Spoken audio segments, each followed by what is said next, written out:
Welcome to On Texas Football. I'm Bobby Burton, your host, joined by Gerry Hamilton of On Texas Football. Gerry, I tell you what, you and I have been talking about the NCAA, et cetera, and how that is going to impact the future of recruiting. And the ruling on Friday, I posted an editorial on Texas Football, the YouTube channel, about it. I also spoke to a couple of people within the infrastructure of the NIL infrastructure at the University of Texas.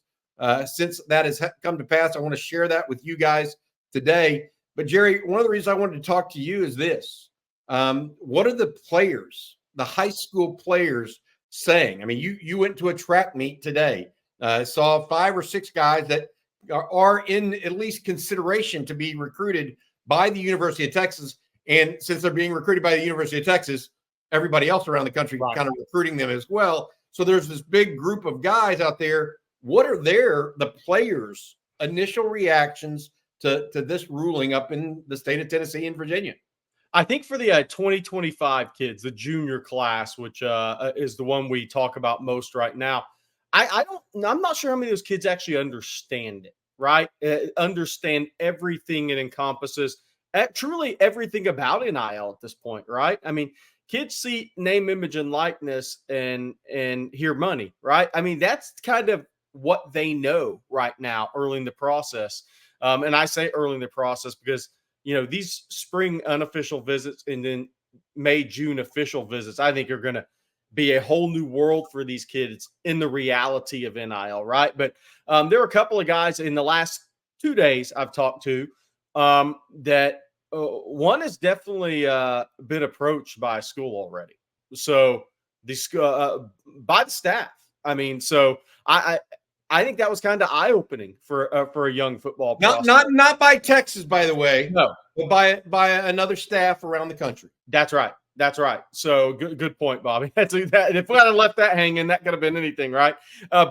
So I think it's new to these guys. I think they don't have a real understanding of what all is going to happen and what's going to go on. Look, I talked to a number of high school coaches. Some of them didn't even really know yet because they're busy with either their assistant in basketball, they're in track or whatever, right? So I think this is a lot more from the people I talk to. There's going to be a lot stronger opinions on this here in the next week or 2 weeks. But I think the initial response, one high school coach said, "Good for them, good for the kids." He said, "If you have good people around you." Yeah, I mean, that's exactly what I would be saying too. I mean, here, look, the lack of understanding is natural. The rate of change that is going on right now is hard for people to keep up. You're talking about it's hard for people like a high school coach to keep up. What do you think about a young player and his parents? I mean, this is their first foray into something like this, and all of a sudden they're just being thrown to it, and don't even know what's right and what's wrong. You're saying some schools have already come out and started the process of doing this. We're less than 24 hours since that ruling even was announced that we're talking here, and things are already moving. Yep. The head of the collective at the University of Tennessee said, "Hey, we're going to start sending out offers." Now, people are saying, okay, what does that mean? Well, they're doing it somehow in conjunction with the staff at the University of Tennessee, right? Because they're not just going to go out and offer guys that the staff at the University of Tennessee don't want. So how does that play out with Texas? So what I've learned is this. Texas, as of late Friday, they were wanting to talk with their own guidance and compliance officials to get some feedback from the NCAA, to get some clarification, because Texas, last thing they want to do is go step on it, and get in trouble with the NCAA. Texas has no interest in that. Things are going too well, and there's no rush. I mean, because signing day is not for another 9 months, right? So they're going to take a more measured approach. That's one. Yeah. The second thing is they're also consulting lawyers along the way. And long story short, I think that Texas is going to be prepared for whatever comes forward. What I see happening right now, Gerry, is I think we're moving to an open, free market. And so whether that means that there's an open market as it relates to the NCAA, the transfer portal eventually, high school recruiting, any and all movement, essentially, as long as they fit the academic profile of the school and can get into school at that particular institution. I'll tell you one thing I don't think is going to change at all is Steve Sarkisian's approach to recruiting. And I say that because I was at a school in the Houston area early in the week or earlier in the week. And I was talking to a target of Texas. And this kid, said, hey, I mentioned NIL, just asking, how does this all work? And Steve Sarkisian's response to the kid was, I want you to fall in love with the idea of being a Texas Longhorn and the culture of the Texas program. And once you do that, the rest takes care of itself. I don't think that's going to change. That messaging is going to change. How Texas goes about recruiting is going to change. I think Steve Sarkisian, the biggest mistake I think a program that's doing really well right now can make is not protecting their culture. I think culture is sometimes an overused term, but let's go with it. Sark has his culture where he wants it. You have to protect that culture. The second you stop protecting the culture, things happen quickly. It can snowball, right? So I don't think we're going to see a change in recruiting approach by Texas and Steve Sarkisian. I don't know what your thoughts are, Bobby, but that's my initial thoughts. I don't think we'll see a change like that. One of the things I was told is this doesn't, like Texas's collective isn't going to start offering scholarships, okay, or start recruiting players. Okay, that's not going to happen. Right. I mean, that's one of the things that was lined out to me is specifically the coaches will control. They want that control, et cetera. They're not trying to abdicate responsibility on this, nor would they want to, while some people might be doing it. That was the second piece of the conversation, other than, hey, they're going to take a more prudent approach at the outset and consult compliance officials, et cetera, to try to figure out what's what. I feel that Sark needs to continue on doing whatever he's doing and finding that what he feels comfortable with and attracting talent that way. The issue becomes, Jerry, is Texas prepared enough to take advantage of this, the lax or the restriction or the taking away of this rule, the stripping away of it? Yeah. And I think they are, much more so than they were when NIL first came about back in 2021. I felt like Texas and a lot of schools were just caught by surprise. Yeah, we'll do some stuff, but we're not really going to go whole hog on it. Well, Texas soon found out and figured out within 6 months to a year, we need to do that. And they did it and have since built a juggernaut in that respect, in my opinion. One of the reasons that Steve Sarkisian's been so successful. However, what's going on now is a little bit different in that everybody can be a free market. Mm-hmm. And what I mean by that is if you have XYZ school telling a player that I'm going to give you X, then what? Okay, that's fine. What is that free market look like around the country? Right. Right. And I believe that, Texas will be okay and be good to stand on its own 2 feet in that regard. It always has been. It's the premier institution in the state of Texas. The alumni, the fan support, the revenue. But Bobby, to your point, you're about to start going against people who can now be super hyper aggressive in the NIL market. Yes. I think that's the challenge for a Texas, for a Georgia, for an Ohio State even. These other schools, they're going to try to get the leg up, right, and accelerate this process. So to me, this is another accelerator of the recruiting process is what just happened. Because right now, I think the way the recruiting game is, and I call it a game, not meaning in a bad way, but you go January junior day visits, spring unofficial visits, start official visit process in April. Arizona State's got 2 kids in Houston lined up in April already for these official visits. Now, we have a couple of kids lined up in May around the state, but the Texas and the Blue Bloods more approach it as late May, June. The competition's going to try to accelerate this, in my estimation. That's what's about to happen. So again, the process continues to be accelerated in different ways. First, it was the offer and evaluation process. Now, in my eyes, it's becoming the NIL process is about to be accelerated. What's going to happen?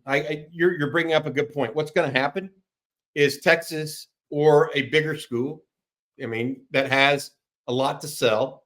Okay, is going to be some teams are going to try to put them in a hot box. That's right. So they say, okay, $100,000 for this, I don't know, tight end. I'm just giving you an example. I'm just using $100,000 for this tight end, and say it's a school, and I'm just going to name a school. Okay,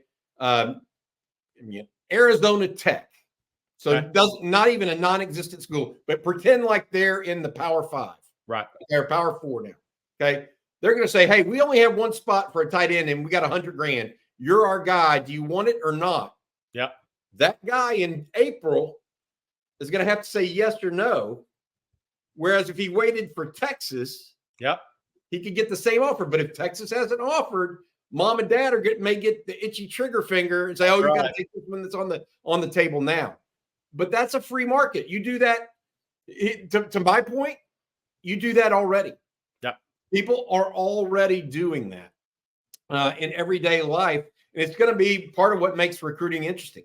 And will continue to be that way, where you don't know the ins and outs until the very last second when actually a decision is made. It'll be our job to kind of focus along that line and say, hey, what's exactly going on? What's the timeline? Is this guy willing to go into May and June and be a bigger name recruit? Or does he want to, take the $25,000 today, or does he want to wait and see what's behind door number 3 when he goes and visits Texas, Ohio State, Notre Dame, A&M, LSU? So here's the question that really is going to come down to, and I think that's a great example. Now I want to take it a step further. Player ranked 100 to 200 nationally. Somebody comes in with 300. Oh, wow. Yeah. That's a bigger number, right? Yep. What are you going to do? Here's your 300 in March. Take it or leave it. Then that's a decision to be made by a kid in a family. Are you going to roll the dice and go through all the 7 official visits? You can now take more than 5, but somebody might, hey, we got 2 guys for one of these. Yeah, if I'm a team that has NIL, what I would simply say is we would if you're one of our guys, we would definitely match that or more. Right. I'm not saying 300. It's whatever the number is. Right. I think there's a way you're going to have good sales reps and good recruiters. That's essentially what it comes down to, because otherwise you're going to have these guys that also load up their class too early, maybe.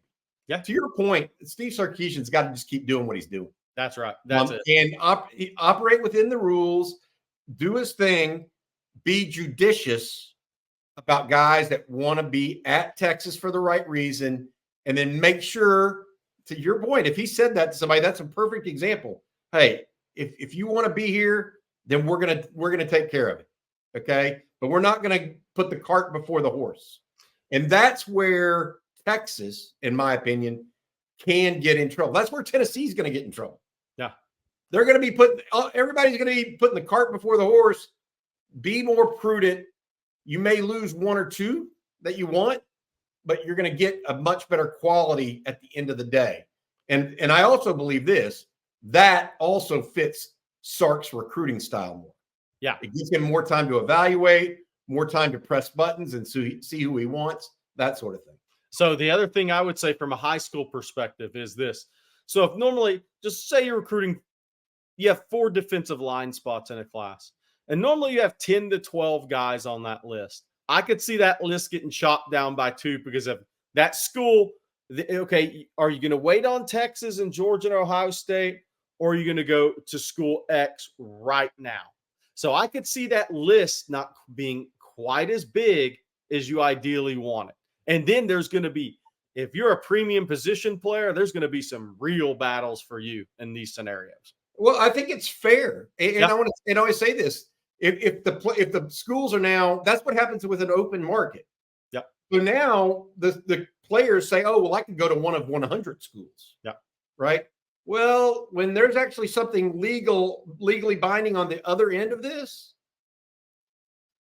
the players don't have that. They don't get to go really look at all 100. Yeah. It gets trimmed pretty quickly. And I feel like that's important. I really do. I think that this is going to be an interesting next 12 months, in my opinion, for the evolution of college football. Yeah. Some of it, I don't like where it's going. Straight up. I just don't. but I also think it's inevitable in some respects. I think we're moving to a free, open market. I think players at Texas are going to share in the revenue eventually of what Texas makes, and that will put their amount above and beyond what they're making somewhere else at other schools. And then NIL will be on top of it as well. Look, we can say what we want, but if Texas or somebody is spending 5 to 10 million, whatever the number is a year on NIL for its student athletes, what is it for Major League Baseball's 200 million plus a year, right? For their group. And no offense, but this college football playoffs dwarfs Major League Baseball's revenue from the World Series. So I feel like we look at this and it's going to be an interesting, 6 months, 12 months. And every little step along the way, Jerry, the one thing I can tell you that I feel strongly about is going to continue to reduce the power of the NCAA to operate in a way that is antiquated. It's taking away their ability to tell players and individuals, really, young people, what they can and can't do and restrain trade in that regard. So that's where we're headed. I don't know that I love all of it, but I understand it. And I think there's a way out here. And the way is an open market, just a free open market where you have some competitive measures in place, but those competitive measures cannot be unduly put on players, and what their value truly is to a university or to a football team. The other thing that I think find interesting from a high school recruiting perspective, Bobby, is that the more this evolves, what's interesting to me about all this from a recruiting perspective is if you're a guy that's been on the radar for a while and you have 25 offers, what's your incentive for competing? Yeah. Are you going to protect your value more moving forward than you have in the past? I think that's a slippery slope, but it's interesting. I don't think you're going to sit here and see waves of guys. I'm not talking about sitting out senior years, but what I'm talking about is if you have 20 offers in December of junior year, what is your incentive to go compete in a 7-on-7 in a camp? I think I would answer that really straight. It's to get better and improve your value because you are still young. Right. Like anybody that thinks they're 17 and they think they're at the height of their value in life, they better get to work. Right. Because the true value will be 5 to 10 years from now when you're out on your own. You got to pick up your own, put on your own shoes, buy your own car. You got to go to work. Yeah, I agree with you. It'll be interesting to see how much goes on with this. Yeah, I think they're going to be, to your point, there'll be people that take the easy or take what they think is the cautious way out. Yeah. When it's really the bad way out because they're not improving their value. They're actually letting their value just sit. And they should be betting almost to a man. They should all be betting on themselves. And the one thing I'll say in closing on this, and my last thought is, you're still in a great place at the University of Texas. If you're considered the Yankees, the Dodgers, the Red Sox of college football, you're in a really good spot, and that's where Texas sits. Nothing's changed in that regard. No doubt. No doubt. I think that an open market absolutely plays into the hands of a team that is one of the most watched in the country, if not the most watched, has one of the largest fan bases in graduation alumni network in the world, and one of the wealthiest alumni bases of people that play college sports on a competitive level. I mean, all of those things. And then you have the passion of the state of Texas around the sport of football, which, by the way, is really what's driving this, not basketball or anything else. It's all football. I think Texas sits in an interesting situation, but they have to navigate it. Yeah. They have to navigate it right. They're starting, like I said, by working with compliance about what's available, other lawyers, outside attorneys getting rulings as well. And then the second part of it, they're going to continue to work with the football coaches, as they should, to offer scholarships and to make sure they're going after guys that they want. All right, that's going to do it for this Saturday conversation. Jerry, thanks for your time. For Gerry Hamilton, I'm Bobby Burton. This has been on Texas football. Give us a chance, or check us out if you get a chance on ontexasfootball.com as well. Jerry and I talking college football, recruiting, etc., about the Longhorns each and every day. For Jerry, I'm Bobby. Hook 'em.